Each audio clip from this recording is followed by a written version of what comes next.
Il nous est proposé de vivre à un niveau supérieur et pas pour autant avec une intensité moindre. La vie augmente quand elle est donnée et elle s'affaiblit dans l'isolement et l'aisance. De fait, ceux qui tirent le plus de profit de la vie sont ceux qui mettent la sécurité de côté et se passionnent pour la mission de communiquer la vie aux autres. Quand l'Église appelle à l'engagement évangélisateur, elle ne fait rien d'autre que d'indiquer aux chrétiens le vrai dynamisme de la réalisation personnelle. Nous découvrons ainsi une autre loi profonde de la réalité, que la vie s'obtient et se mûrit dans la mesure où elle est livrée pour donner la vie aux autres. C'est cela finalement la mission. Par conséquent, un évangélisateur ne devrait pas avoir constamment une tête d'enterrement. Retrouvons et augmentons la ferveur, la douce et réconfortante joie d'évangéliser, même lorsque c'est dans les larmes qu'il faut semer.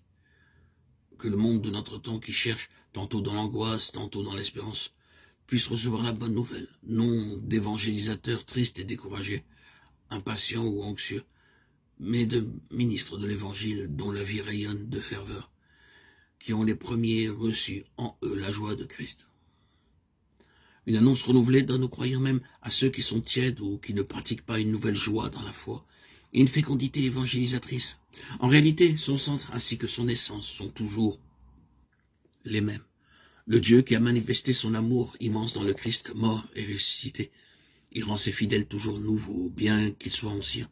Ils renouvellent leur force, ils déploient leurs ailes comme des aigles, ils courent sans s'épuiser. Ils marchent sans se fatiguer. Isaïe 40, 31.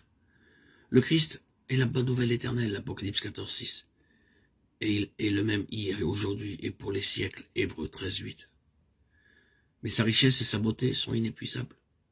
Il est toujours jeune et source constante de nouveautés. L'Église ne cesse pas de s'émerveiller de l'abîme de la richesse, de la sagesse et de la science de Dieu. Romains 11, 33. Saint Jean de la Croix disait « Cette épaisseur de sagesse et de science de Dieu est si profonde et immense que bien que l'âme en connaisse quelque chose, elle peut pénétrer toujours plus en elle. » Ou encore, comme l'affirmait saint Irénée, dans sa venue, le Christ apportait avec lui toute nouveauté.